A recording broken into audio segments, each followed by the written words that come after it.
This is the seventh installment of the iTalk. So we've done this 7 times. First one was in October of 2015. It was an experiment, I would say. We were taking risks because we didn't get permission from anybody to do this. We just did it, and it was a great experience. First one, we had 5 speakers. We had about 100 people, and I want you to help me welcoming and thanking the 5 speakers that are going to be talking today to us, because I don't know if you know this, but there's research that shows that public speaking is the worst fear of Americans before death. I don't know how that's possible, but people fear more public speaking than dying. So I want you to help me welcoming and thanking them for not being afraid of standing up here and talking to you. Please help me welcome them and be thankful to them.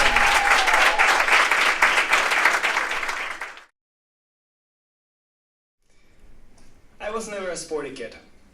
I love to watch a lot of TV. I love to play with action figures and pretend that I was my favorite characters and that I was able to rewrite their journeys. I love Jedis and wizards and superheroes. Well, it hasn't changed much. I still watch a lot of TV, more than what is recommended. I still love superheroes and Jedis, and I'm still not a sports fan. But I think one of the most important things to highlight is that I'm still passionate about other people's journeys and the power they have to motivate attitudes and to create effective change. I think that passion for stories is the reason why I decided to become a professional communicator. It never ceases to amaze me how stories have the power to motivate attitudes and to create individual or even global change. Let's take an example. She's Candy Leitner. She's the founder of Mothers Against Drunk Driving. She was not the first one, and sadly not the last one, to ever lost someone in the hands of reckless driving. However, her story and her actions were the ones that pushed a whole country to change their behavior around alcohol, and even held policy to be pushed in Congress. She is what I like to call a real-life superhero. Here at the IDB, we encounter every day of our lives with people just as Candy Leitner, real-life superheroes. But how are we capitalizing on these stories and this amazing pool of stories to help us boost our actions and our purpose of improving lives in Latin America? Today, I will give you some tools and some tips that I've learned throughout my career, but mostly from watching a lot of TV, that will help you create powerful storytelling that is compelling and that affects change. But before we do that, let's make something very clear. Not everything is a story. In the social media world, we believe that everything is about content, and then we tend to generalize. This is a story, this is a story, this is a story. An article on water sanitation is not a story. An infographic on a Facebook post is not a story either. A story is a narrative, either true or fictitious, designed to interest, amuse, or persuade an audience. It has a purpose. And as everything, it has certain elements that make it one, some kind of ingredients. So I'm going to give you my own recipe for powerful storytelling. So the first ingredient in my recipe is a hook. You need something that catches the attention of the audience since the very beginning. You want it to be memorable, and you want it to be something that they can remember since the very beginning. Why? Because we are competing with other institutions and with other people's stories, and we need to make it as important, our story as important or more important than the others. The second ingredient is a superhero. You want someone that is relatable, someone that you can understand. It doesn't necessarily mean that it has to be likable, but someone that you can see their successes and their struggles. Remember that the superhero is not the IDB. The superhero is not the product. The superhero is not your project. The superhero is the character that you're talking about. And the third ingredient is action-oriented emotion. You want people to feel something with your story. You want them to be sad, you want them to be happy, you want them to be angry, you name it. But you want them to feel something. If they are not, then you cannot push them to act and to do something for you. And if they're not feeling something, then you're definitely missing a key ingredient in your recipe. I know this might sound a little abstract, So I took a real life example. I took the aqua font here at the IDB and created a fake story with the same recipe to show you how impactful it could be. So the story is, I still remember the first time I drank clean water. I was 22 years old. Never in my life I thought that something could taste so pure. Never in my life I thought that something was wrong with the color or the smell of that liquid I've been drinking my whole life. I am grateful that even at 22, I was able to rethink the way I was living and the world that surrounded me. I want more people to experience the same. Just in a few lines, I gave you a whole story, the hook, the character, the emotion, for you, and asking you to do something for me, to partner with me. These type of stories are stories that we encounter every day in our life here at the IDB. These type of stories are the ones that drove me to come here work at the IDB. I never thought that I would work in development. I'm a communicator. But after I did, I realized the power that storytelling has to motivate attitudes and to push people to do something. So imagine what you could do in your day-to-day work with powerful storytelling. You could help more women to join the industry. You could push legislation in a country. Or you could even inspire a moviegoer kid that doesn't like sports to work in development and to become a real-life superhero to improve lives. Thank you. Hi, everyone. I love painting portraits. I've been drawing and painting for most of my life, but I really started to paint portraits when I was studying in Lisbon. This is a portrait I did of a man in my neighborhood in Lisbon. I think he's Cape Verdean. I don't know him, but I like that he seemed nonchalant. This is the original photo, which I don't usually show. The main difference for me as the artist is the color of his hat. In the photo, his hat color is an army green, and I changed it to pink because there's something about him that's soft that I wanted others to see. I have a strange confession to make. I love skin. If you look at your hands, there's actually a rainbow of colors. There's bright pink and sometimes very deep brown, fluorescent yellow, sometimes even blue or green. In this portrait I did of my colleague in Lisbon, I really wanted to focus on the colors in his hands. I love finding the colors inside of people. That's why I love painting portraits. Painting portraits to me is an intimate process. When I paint someone, it's sort of like I become them. I can almost hear their thoughts. I can see their inner landscape. And for a moment, it's like I can understand their battles. It's kind of like being psychic. For me, as a portrait artist, this is my job. My job is to see beyond what meets the naked eye. The portrait perspective is learning to see, not just with your eyes, but with your feelings. Everyone in this room has that power. It has nothing to do with drawing skills. It can be through some other art form like music, or anything that really requires your subjectivity. You should always be asking yourself, what lies behind this face, this facade, or this place? Why do I even bring this up? In fact, this isn't just important personally, it's important to analysis.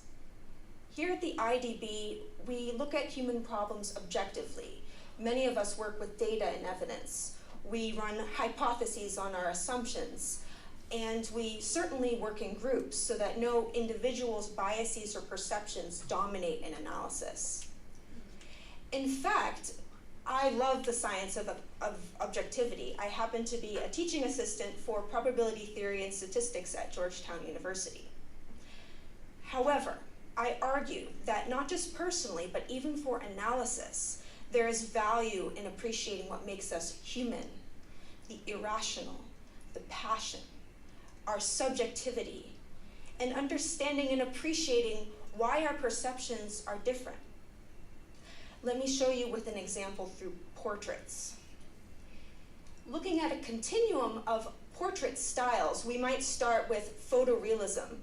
This is what most people think of when they say she's a good artist. It's basically really good drawing skills. But add a little more personal interpretation and you might arrive at Impressionism, which focuses on exaggerated moods and lighting. Add yet more personal interpretation and you might go to Cubism. Notice this is not a linear path. Finally, human perception taken to an extreme becomes abstract expressionism. Now let's do a mental exercise. Picture a person you know. Picture yourself painting that person in the style of photorealism. Now add a little bit more personal interpretation. How does that person change? Do you add more color? Or do certain colors become more dull? Does your painting become more chaotic? Or do you tend to simplify and prefer a smoother image of that person? Does this person in your mind have a connection to a particular place? What's interesting is every portrait in our mind is very different the more we add personal interpretation. What lies behind objective reality is different for each of us. Now think of the people you've met and worked with in Latin America and the Caribbean. What would you want the world to see? The portrait perspective is about learning to see not just with your eyes, but with your feelings. Let's remember to feel human. Thank you.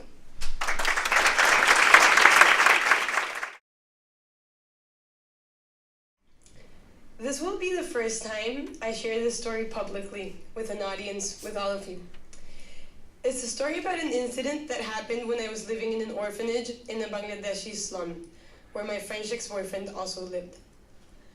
One night, he became incredibly violent. A heated discussion quickly turned into him pulling my hair, kicking me, throwing my camera at me, and breaking it. I remember he was threatening to kill me, and I remember thinking that nobody had ever threatened to kill me, where I actually thought they might do it. As you can see, my body was shaking, I was overheating, and as much as I hate to beg, I was begging him to stop. The next morning, he left all day, and still I couldn't leave, I couldn't eat. Eventually, thanks to the help of my friends and family, and of Facebook and Skype, I must say, the police took me out a day later. Now, I learned a lot from this experience, and not the typical lessons you might be thinking, like don't date a stranger, or don't move into a Bangladeshi slum and forget to tell your parents exactly where you are. I mostly learned from the kind of questions people asked me, and I learned that the questions we ask or don't ask matter, because they define the kind of solutions we come up with. So what questions did people ask me? You guessed it, the most common one was, why didn't you leave? But also, how'd you end up with such a crazy guy? Or my favorite one, why'd you get in trouble so far from home? Couldn't you get in trouble in like New York or something? Why Bangladesh? As if, of course, I had planned all this. As far as I know, the guy went unquestioned. He got away joking with the police in Bengali, pretending this had all been a misunderstanding. I know this seems to fit really well with the recent hashtag #MeToo campaign, where women who've been victims of violence are sharing their stories on social media. But I actually think #MeToo misses the point. Because again, the perpetrators go unquestioned. #MeToo is asking who have been victims of violence, not who are the perpetrators. In fact, when we think of the term violence against women, there is no perpetrator. The perpetrators are exempt from this violence. It's as if we called bullying violence against children, or terrorism violence against citizens. As important as it is to raise awareness and to support women who've been victims of violence, if we do not seriously begin to ask who is behind this violence and why people are behaving this way, we're going to remain stuck with reactive solutions to the problem. After all, I think innovation is not always about adding new technological solutions to our problems. It's about redefining them. It's about asking new questions, and in doing so, coming up with better solutions. Now, you might be thinking, is a question all that powerful? Can it really make such a difference? I'm convinced it can. Let me give you an example. In the United States, it used to be legal to separate children into black and white schools, as long as the schools were equal, as long as they had equal conditions. So for a long time, people were stuck in this debate asking whether this black school was equal to this white school. And it wasn't until 1964 when Supreme Court justices decided to ask a different question. They asked instead, is separate ever equal? And in realizing that separate is inherently unequal, they contributed to greater racial justice in the United States. What would be new and better questions in my experience? Well, perhaps if we started by questioning the guy and not me, we'd ask, why didn't he face any consequences? Why didn't he go to jail? But I'm still not convinced. I don't think those are the questions that are really going to turn things around. When someone does something wrong, we're inclined to ask, how can we punish them? What can we take away from them? Their money, their freedom. And we somehow think that doing this will teach them a lesson. Although it's clear from looking at prisons, for example, that they don't always teach people a lesson. So what if instead we asked, what can we give these people?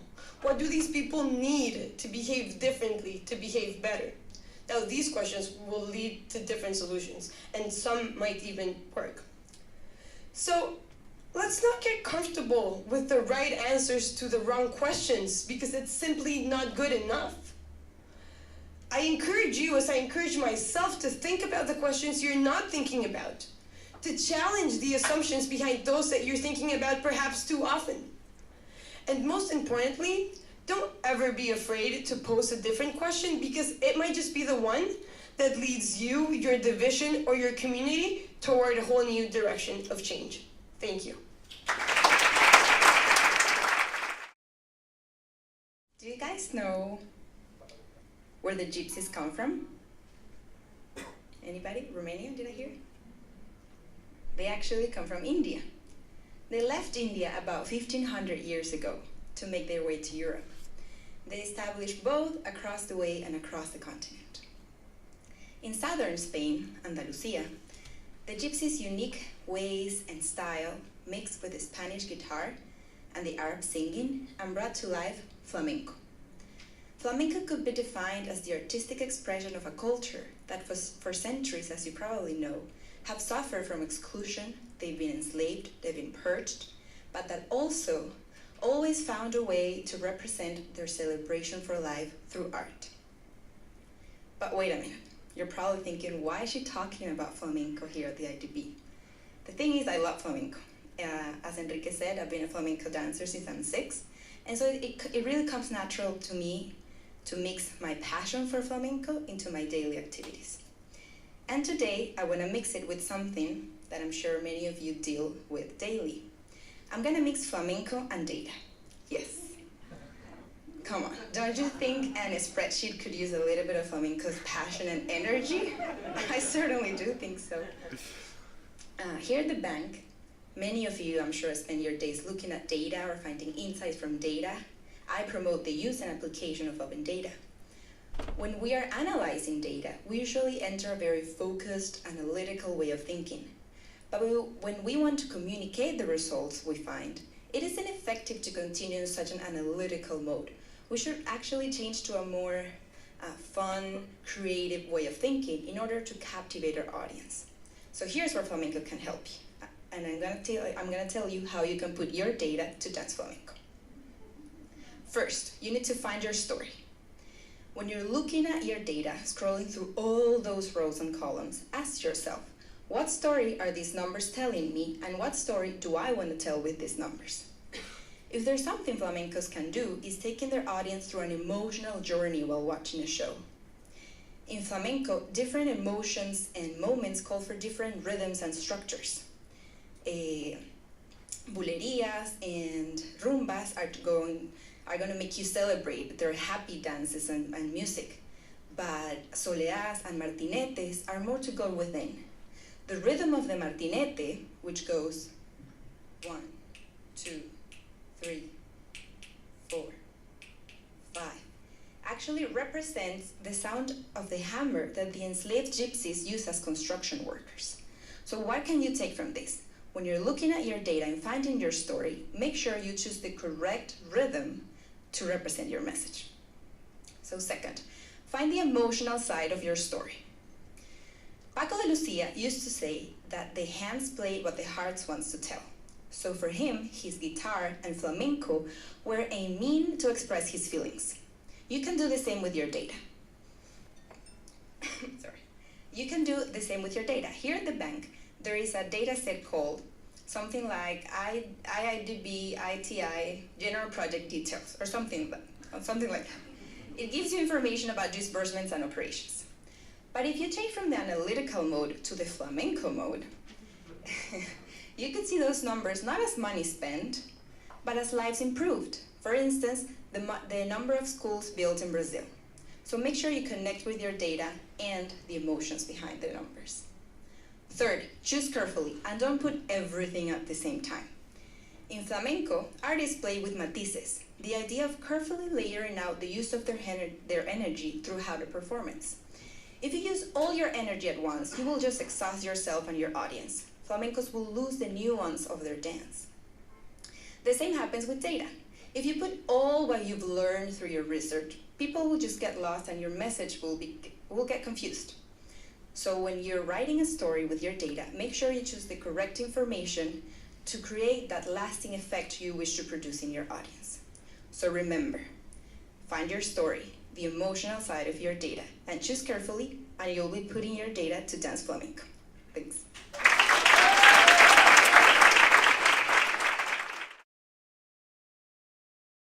Almost 40 years ago, after seeing many of his friends die of strokes and heart attacks, my grandfather, an economist and president of one of Venezuela's leading banks, decided he was quitting his job and enjoying his family and his life. So he packed everyone up and moved the whole family to the United States. Similarly, my uncle Ramon, who is an 80-year-old man who's a judge and a lawyer, who's still practicing, mind you, always says that his tombstone will read, "Here lies Ramon Aguilera," against his will. This is a man who clearly enjoys life. When me and my brother were born, my father, who's a doctor, decided that he was gonna take always Friday afternoons off in order to have an active role in his kids' childhood. What I'm trying to tell you with his very personal stories is that magical realism doesn't only exist in Latin American literature. It exists in real-life families such as my own, where we take very serious matters such as life, death, work, and family, and turn it into jokes. Take it with a grain of salt, if you may. So this brings me to my point. I believe that having a healthy lifestyle and pursuing happiness should be a goal that all of us should have. How is it possible that my grandfather, 40 years ago, realized that he was overworked and overstressed, and I still see that in me and my friends today? I'm no lifestyle coach. I'm not a guru in the matter, but I'm definitely someone who strives to keep a positive attitude no matter the circumstance, and always tries to find the silver lining in any situation. It's true. You can ask any of my friends and coworkers who are standing in the audience here today. What I'm trying to tell you is that I make an active decision every day to keep a healthy, balanced life-work equation. What works for me might not work for you. In my case, sometimes it's making time to go work out or get to a yoga class. Sometimes it's making time to go eat absurd amount of food with my friends. So the thing is, try to find something outside of your job that motivates you.